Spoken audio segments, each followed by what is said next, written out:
মৰমৰ ছাত্ৰ ছাত্ৰীসকল, তোমালোকৰ লগত মই আলোচনা কৰিম তোমালোকৰ প্ৰথম চেপ্টাৰ যিটো আছে বিজ্ঞানৰ শস্য উৎপাদন আৰু ব্যৱস্থাপনা।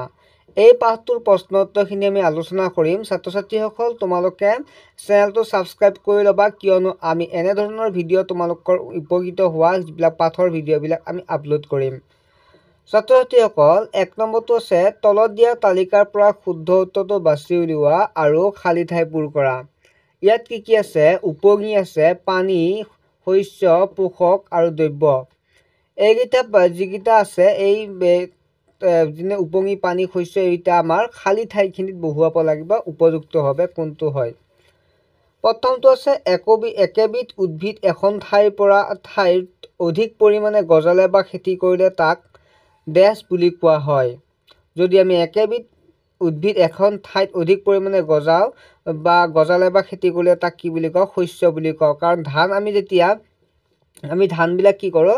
আমি একেবিধ শস্যই আমি এবিঘা বা দুবিঘা তেনেকুৱাকৈ আমি খেতি কৰোঁ, আৰু এইবিলাকক কি বুলি কোৱা হয়? শস্য বুলি কোৱা হয়।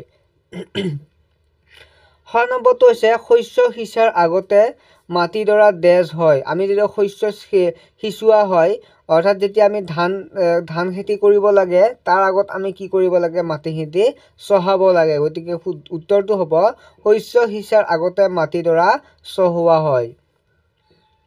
গ নম্বৰটো হৈছে নষ্ট হোৱা বীজবোৰ পানীত ডেছ থাকে। এতিয়া আমি যদি চাওঁ তেনেহ'লে নষ্ট হোৱা বীজবোৰ কি হয়? পানীত উপঙি থাকে। তোমালোকে নিশ্চয় দেখা পাইছা যে যেতিয়া বুটবিলাক আমি ভিজাওঁ, যিবিলাক নষ্ট হৈ যায় অৰ্থাৎ বেয়া হয়, সেইবিলাক বুট উপঙি থাকে, ওপৰত থাকে। 6 নম্বৰ হৈছে শস্যৰ বৃদ্ধিৰ বাবে প্ৰচুৰ সূৰ্যৰ পোহৰ আৰু মাটিৰ পৰা ডেছ আৰু ডেছ প্ৰয়োজন হয়। ইয়াত যদি আমি খালী ঠাইখিনিত কি লিখিব লাগিব? শস্যৰ বৃদ্ধিৰ বাবে প্ৰচুৰ সূৰ্যৰ পোহৰ আৰু মাটিৰ পৰা পোষক দ্ৰব্য আৰু পানীৰ প্ৰয়োজন হয়। কাৰণ আমি শস্যটো বৃদ্ধি হ'ব লাগে, সূৰ্যৰ পোহৰটো লাগিবই। সূৰ্যৰ পোহৰৰ লগতে মাটিত কি লাগিব? তাত পোষক দ্ৰব্য থাকিব লাগিব, অৰ্থাৎ তাত বিভিন্ন যিবিলাক সাৰজাতীয় পোষক দ্ৰব্য যিটো শস্য বৃদ্ধি হোৱাত সহায় কৰে, তেনেকুৱা দ্ৰব্য থাকিব লাগিব। আৰু তাত পানী দিব লাগিব, য'ত পানী থাকে তাতহে যিহেতু শস্য হয়, গতিকে শুদ্ধ উত্তৰ হ'ব পোষক দ্ৰব্য আৰু পানীৰ প্ৰয়োজন। 2 নম্বৰটো হৈছে ক স্তম্ভৰ লগত স্তম্ভ খ মিলোৱা। খাৰিফ শস্য আৰু ক স্তম্ভ আৰু খ স্তম্ভত আছে খাৰিফ শস্য, গৰুৰ খাদ্য, ৰবিৰ শস্য, ইউৰিয়া আৰু ফচফেট, ৰাসায়নিক সাৰ, এনেকুৱাকৈ আছে। আমি উত্তৰকেইটা চাওঁ যদি খাৰিফ শস্যৰ ইয়াৰ শুদ্ধ উত্তৰটো হ'ব ধান আৰু জৱ। ৰবি শস্য যদি আমি উত্তৰটো চাওঁ তেনেহ'লে ঘেঁহু, বুট, মটৰ মাহ এইবিলাক হৈছে ৰবি শস্যৰ। জৈৱিক সাৰ হৈছে পানী বৰ্জিত দ্ৰব্য, গৰুৰ গোবৰ, গোমূত্ৰ আৰু উদ্ভিদৰ অৱশিষ্ট দ্ৰব্য। অৰ্থাৎ জৈৱিক সাৰ তোমালোকে জানা, জৈৱিক সাৰ হৈছে যিবিলাক গৰুৰ মূত্ৰ, আমি গোবৰবিলাক খেতিত দিয়া দেখা পাইছেনে তোমালোকে, বা কেঁচু সাৰ, এইবিলাক হৈছে জৈৱিক সাৰৰ। ৰাসায়নিক সাৰবিলাক হৈছে ইউৰিয়া আৰু ফচফেট, যিবিলাক তোমালোকৰ দেউতাই কিনি আনে, সেইবিলাক হৈছে ইউৰিয়া, ফচফেট, এইবিলাক হৈছে ৰাসায়নিক সাৰ। তাৰপিছত নেক্সট হৈছে প্ৰতি কৰা দুটাকৈ উদাহৰণ দিয়া। খাৰিফ শস্য যদি উদাহৰণ চাওঁ তেনেহ'লে ধান আৰু বাদাম হ'ব। ৰবি শস্যৰ উদাহৰণ হ'ব বুট, মটৰ মাহ, ঘেঁহু, তেনেকুৱাকৈ হ'ব। তোমালোকে যিকোনো দুটা দিলেই হ'ল। তাৰোপৰি তোমালোকক খাৰিফ শস্যৰ বিষয়ে কৈ থওঁ। খাৰিফ শস্য যিবিলাক শস্য বাৰিষা কালত কৰা হয় তেনেবোৰ খাৰিফ শস্য, আৰু ৰবি শস্য যিবিলাক খৰাং কালত কৰা হয় সেইবিলাক ৰবি শস্য। তলত দিয়াবোৰৰ বিষয়ে নিজা শব্দৰে একোটাকৈ দফা লিখা। নিজা শব্দৰে মাটি চহোৱা, মাটি চহ কৰা আৰু ঢিলা কৰা পদ্ধতিকে মাটি চহোৱা বা হাল বোৱা বোলে। নাঙলৰ দ্বাৰা এই কাম কৰা হয়। নাঙল সাধাৰণতে কাঠ আৰু লোৰ সহায়ত সজা হয়। যদি হাল বোৱাৰ সময়ত মাটি যথেষ্ট শুকান হৈ থাকে, তেতিয়া মাটিডৰাত পানী দিয়াৰ প্ৰয়োজন হ'ব পাৰে। ছাত্ৰ ছাত্ৰীসকল, তোমালোকে মাটি চহোৱাৰ বিষয়ে জানা, কাৰণ তোমালোকে নিজৰ ভাষাৰে লিখিব পাৰিবা যে মাটি কেতিয়া চহোৱা হয়, যে নাঙল বা ট্ৰেক্টৰ, বৰ্তমান ট্ৰেক্টৰেৰে কি কৰা হয়?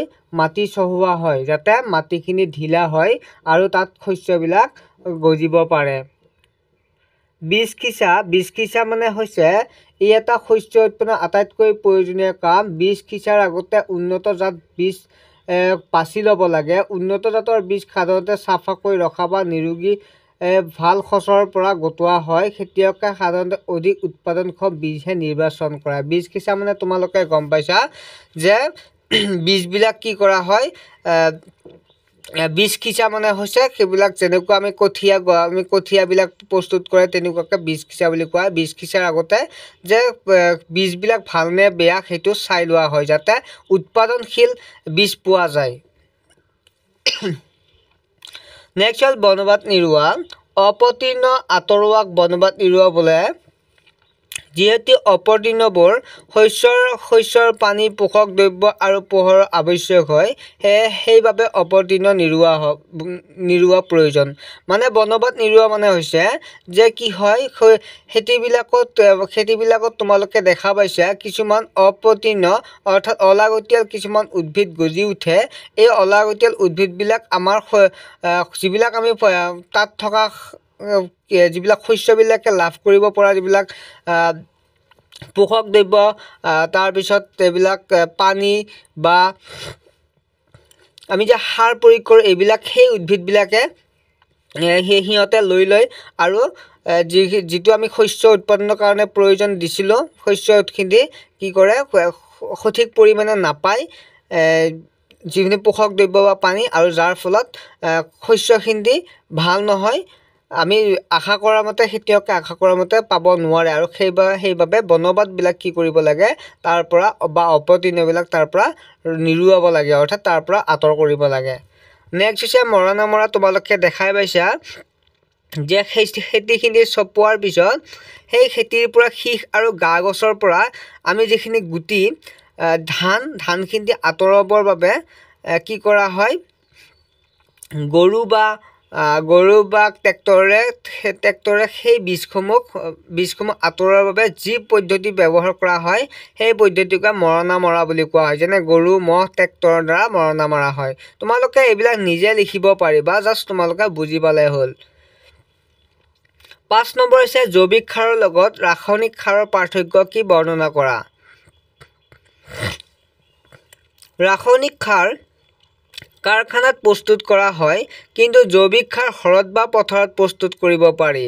কাৰণ তোমালোকে দেখা পাইছা যে গৰুৰ গোবৰৰ পৰা আমি গোবৰ বা তোমালোকে যিবিলাক পেলনীয়া শাক পাচলি এইবিলাকৰ পৰা কি কৰা হয়, এটা গাঁতত পুতি থৈ দিয়া হয় আৰু তাৰপিছত তাত সাৰ প্ৰস্তুত হয়, বা কেঁচুবিলাকৰ পৰাও সাৰ প্ৰস্তুত হয়, কেঁচু সাৰ বুলি কওঁ। এইবিলাক জৈৱিক সাৰ যিবিলাক আছে এইবিলাক ঘৰত বা পথাৰত প্ৰস্তুত কৰা হয়, কিন্তু ৰাসায়নিক সাৰবিলাক মাত্ৰ কাৰখানাতহে প্ৰস্তুত কৰা হয়। এইটো এটা পাৰ্থক্য। ৰাসায়নিক সাৰে মাটিত হিউমাছ যোগান ধৰিব নোৱাৰে আৰু আনহাতে জৈৱিক সাৰে প্ৰচুৰ পৰিমাণে হিউমাছ যোগান ধৰিব পাৰে, যিটো হিউমাছ উদ্ভিদৰ কাৰণে অতিকৈ প্ৰয়োজনীয়। নেক্সট হৈছে জলসিঞ্চন কি। পানী সংৰক্ষণ কৰা জলসিঞ্চনৰ পদ্ধতি দুটা নিৰ্ণয় কৰা। শস্যৰ ফল, ফুল আৰু বীজৰ বৃদ্ধি আৰু বিকাশৰ কাৰণে মাটিত আৰ্দ্ৰতা ৰক্ষা কৰিবলৈ বিভিন্ন সময়ত শস্যৰ পথাৰত পানী যোগান ধৰাকে জলসিঞ্চন বোলা হয়। যেতিয়া কি হয়, যেতিয়া পথাৰ এখনত কি নহয়, পানীৰ পৰিমাণটো কমি থাকে, তেতিয়াহ'লে শস্যবিলাক ভালদৰে নহ'ব আৰু তাৰ বাবে কি কৰা হয়, তাত পানীৰ ব্যৱস্থা কৰা পদ্ধতিকে যাতে মাটিৰ উৰ্বৰতা বৃদ্ধি হয়, বীজ ফল ফুল বৃদ্ধি হোৱাৰ বাবে তাত পানী যোগান ধৰা হয়, আৰু এই পানী যোগান ধৰা প্ৰক্ৰিয়াটোকে কি বুলি কোৱা হয়, জলসিঞ্চন বুলি কোৱা হয়। তোমালোকে নিজৰ ভাষাতে লিখিব পাৰিবা।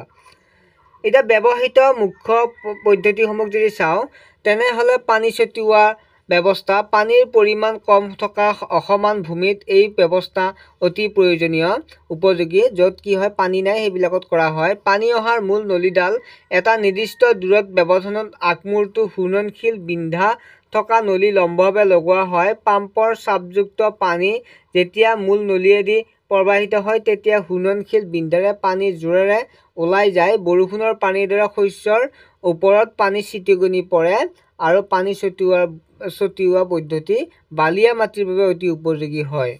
তাৰপিছত পানী নিগৰুৱা ব্যৱস্থা। এই ব্যৱস্থাত পানী নিগৰাই টোপকৈ উদ্ভিদৰ গুৰিত পেলোৱা হয়, সেয়ে এই ব্যৱস্থাক পানী নিগৰুৱা ব্যৱস্থা বোলে। ফলত গছ, বাগিচা আৰু ডাঙৰ গছৰ পানী যোগানৰ ই এক উত্তম ব্যৱস্থা। এই ব্যৱস্থাই উদ্ভিদক টোপকৈ পানী যোগান ধৰে, সেয়েহে পানীৰ মুঠেই অপচয় নহয়। পানীৰ অভাৱ থকা ঠাইৰ বাবে এই ব্যৱস্থা আশীৰ্বাদ স্বৰূপ।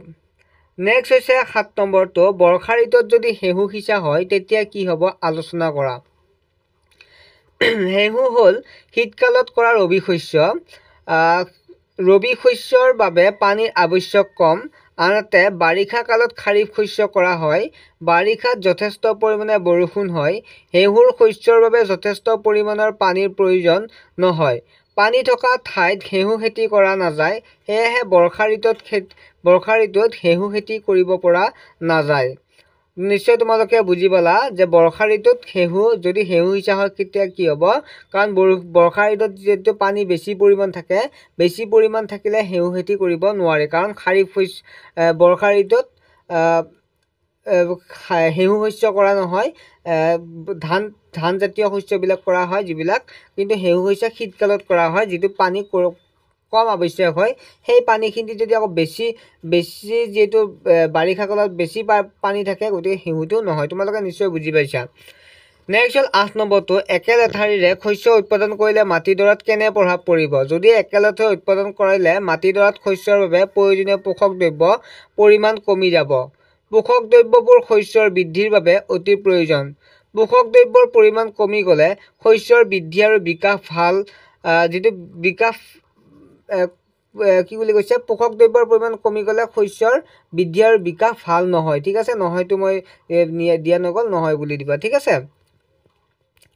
নেক্সট হ'ল অপতৃণ কি, সিহঁতক কেনেকৈ নিয়ন্ত্ৰণ কৰিব পাৰি। খেতি পথাৰত শস্যৰ বাহিৰেও স্বাভাৱিকভাৱে যিবিলাক অপ্ৰয়োজনীয় উদ্ভিদ গজে সেইবোৰকে অপতৃণ বুলি কোৱা হয়। মই এইমাত্ৰ ক'লো তোমালোকক। অপতৃণ নিয়ন্ত্ৰণ কেনেকৈ কৰিব পাৰি। শস্যৰ বীজ সিঁচাৰ আগতে অপতৃণবোৰ উভালি পেলাব লাগে, বা অপতৃণ নিয়ন্ত্ৰণ কৰিবলৈ অপতৃণনাশক দ্ৰব্য ব্যৱহাৰ কৰাৰ প্ৰয়োজন হয়।